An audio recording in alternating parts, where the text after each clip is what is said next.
Howdy folks, welcome back to the channel and welcome to this very unexpected advanced tutorial episode of War in the East 2. Since, let's say, the Axis perspective of Operation Barbarossa is about to begin, and since one of you folks asked me to give some tips and tricks on how to play as the Soviets against the AI, so in single player, well, here I am.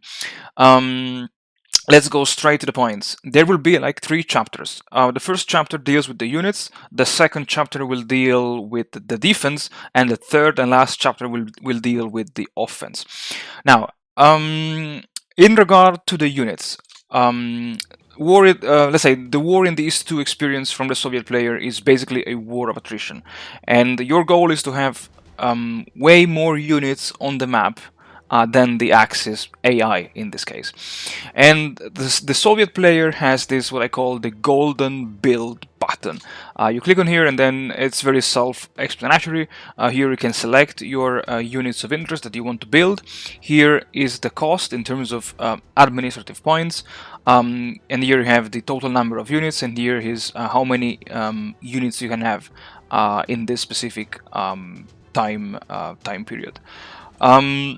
Regarding the units, some people, when playing as the Soviets, they only want to have regiments and divisions, and in 1942, 1943 corps as well, and brigades, because they are the most combat effective units that you can have. So this is, let's say again, not very a rule, but it's a tip that I can give you.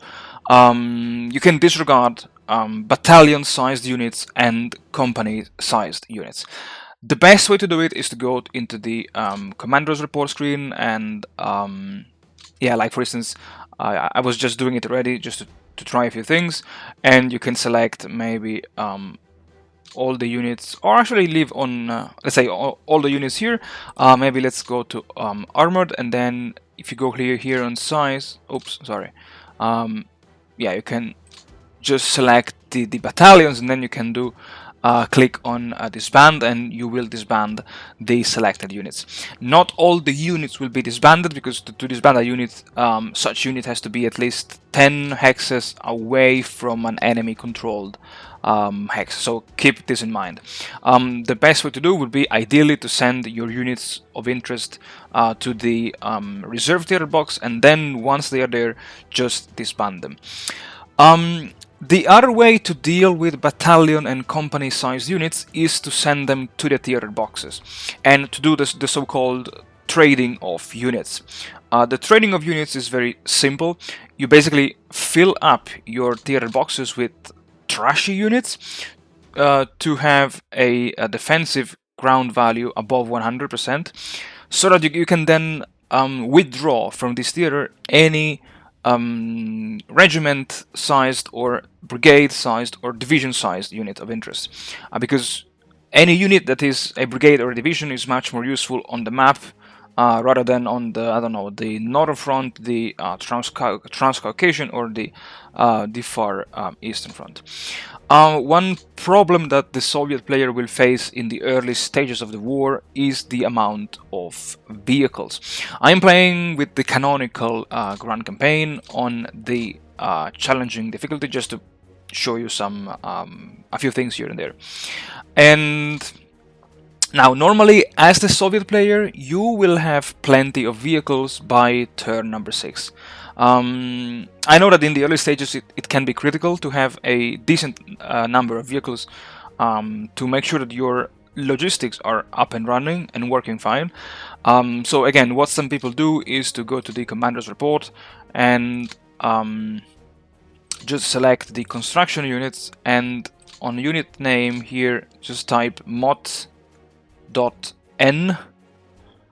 and in this way you will have all the motorized engineer sapper battalions. These are the Soviet version of the construction battalions of the Axis, and because they do consume vehicles, like in this case 60, what you can do is again to disband all of them, just to save a little bit on the vehicles pool. And yeah, you can see here that all of these did not got did not get disbanded because they do not fulfill the rules of being disbanded.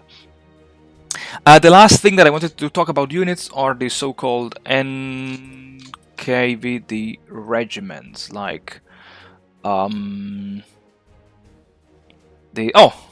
great, I was not expecting this, but like this one here. Like, it seems that I never tested it, so it may not work, but it seems that these NKVD border guards regiments do have a bonus if they are in any theater box. So the fastest way to move these guys to the theater boxes is not by moving them along the railway, but is to exploit the fact that they can be converted into support units. And I'm going to show you this with one example. Here we have a router units, okay, and here we have the 93rd 9KVD Border Guard Regiment, and here we have the 26th Army. So you can move it here, you can reattach the 93rd to the 26th Army, then you go here and you say convert unit, and now it's gone from the map.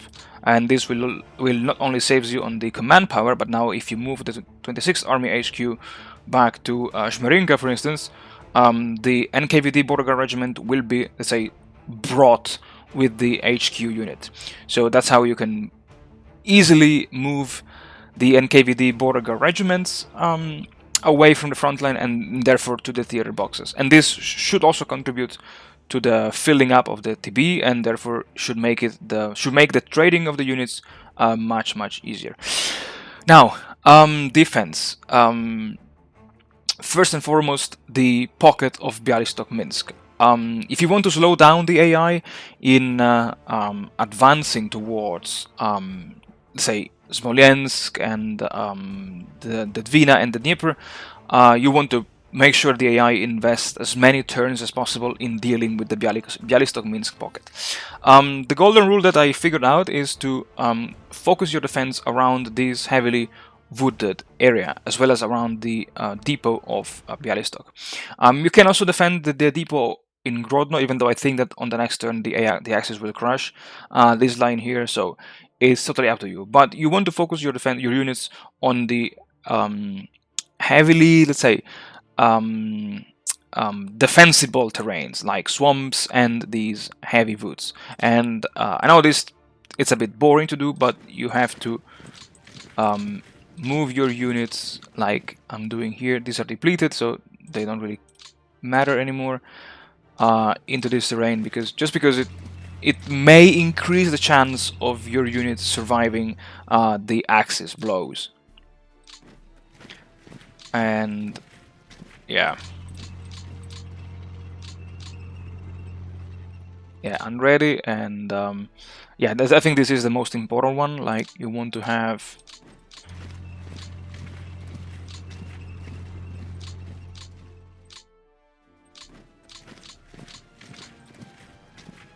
so this is just to give you an example, but you want to concentrate your units around this area. Outside of the Bialystok-Minsk pocket, especially in regard to the Baltic states, you want to avoid defending Estonia and Lithuania and Latvia. You may want to evacuate the 67th Rifle Division. I think it's via naval transport, exactly. You can bring it up to Parnu or to Tallinn if you move out the Naval Infantry Brigade. And then just abandon this area. And in regard to the Baltic states, you may want to park some of your units along the double-tracked railway line south of Pskov. Why is this? Because in every hex there is like a 70% chance for the Axis to capture this railway intact if they don't have to fight. So even if you park an urban brigade on these hexes, the AI will have to fight, and this means that at the end of the fight, this railway hex will be damaged. And if a railway hex is damaged, the Axis will have to invest time or FBD movement points to just repair it. And in turn, this will kind of slow down slightly the Axis logistics.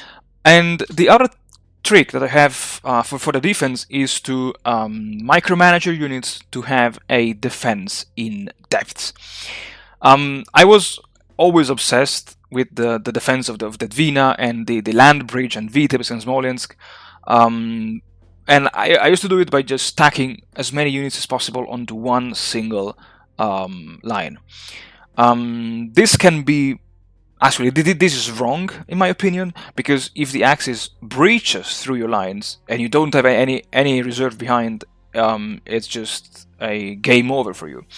Now the advantage of the defense in depth is that even the, let's say, rear guard units will exert some zones of control, which means that the Axis units will have to invest slightly more movement points in entering a hex which is surrounded ideally by your units.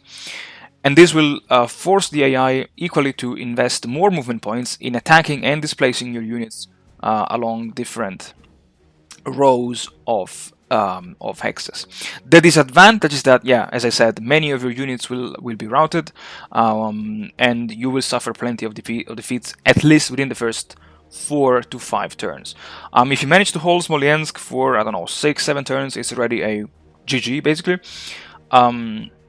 Because as you can see here, let's say northeastwards of Smolensk, the terrain heavily favors the defenders, so you can ideally anchor your defense from Straya Russa or from the Valdai hills around Peno, or maybe even Andreapol, Nelidovo, Rozhev, Vyazma, Bryansk, and so on and so forth. That was all for the defense. Let's briefly talk about the offense. The first thing that I wanted to mention about the offense is to use the ground attack air directive. The ground attack air directive, just to recapitulate, allows your air force to conduct airstrikes independently of the ground actions, because this is the ground support. And you want to focus your ground attack missions with all of the tactical bombers, like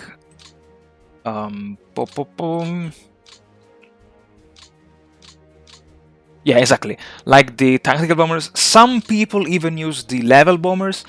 I've never tried that, to be honest, but if it works, I mean, it's very good for you. And you basically want to pound as many enemy units as you possibly can during your air phase. Now, you want to prioritize the enemy panzer divisions, because these are the most valuable units that the Axis have. The Axis has on the Eastern Front, understandably, you know, like in this case the 17th Panzer Division. And why you want to attack them from the air during the air phase? Because during the air phase you increase the chance of damaging enemy elements, and these can also include enemy tanks. And when elements of a divisions are damaged during the ground phase, they will be destroyed. Like if the division engages into combat and the division loses, if I'm not mistaken, those elements will be damaged, will be destroyed, like gone. Which means that this is a very effective way of progressively reducing the combat value of the enemy panzer divisions. If you don't see, or if you don't have any panzer divisions within range, you can also focus on the infantry, or in general any division that is pushed way ahead of the others. The other trick that I have for the offense is to use your cavalry divisions. I wouldn't say also use, but also I would say to spam. I know they're quite expensive, so spam them with moderation. Cavalry divisions. Cavalry divisions are like the Soviet equivalent of the German Panzer and motorized infantry divisions, at least in 1941.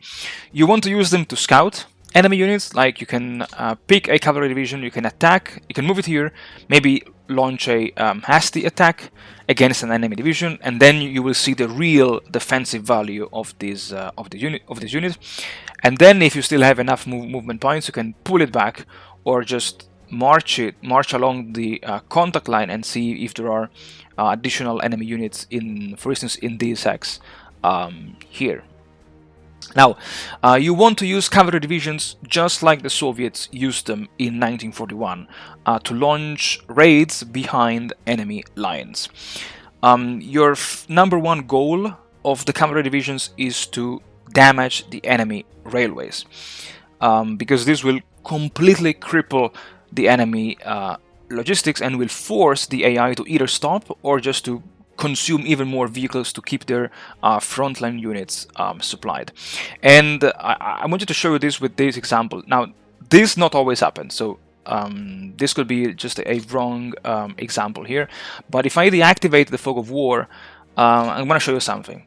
Now, this is the FVD1, and if you manage to spot that the enemy has an FPD nearby, what you want to do with your cavalry divisions is to displace the FPD units.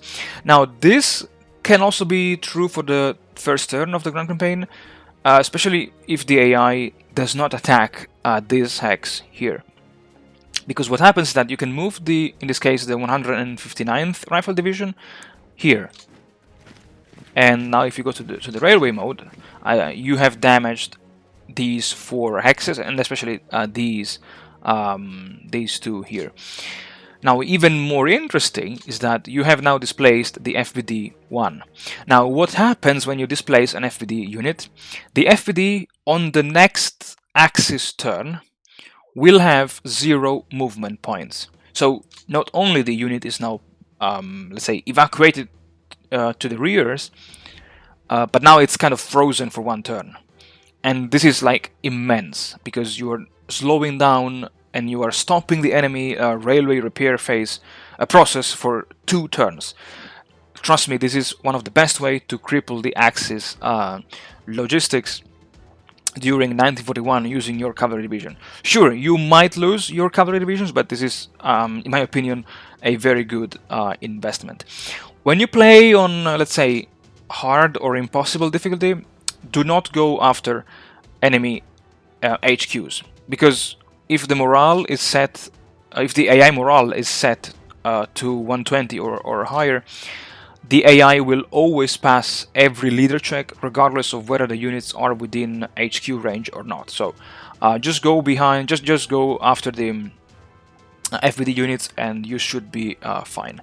You can also use your cavalry divisions to encircle and isolate individual units or regiments that may appear on the map.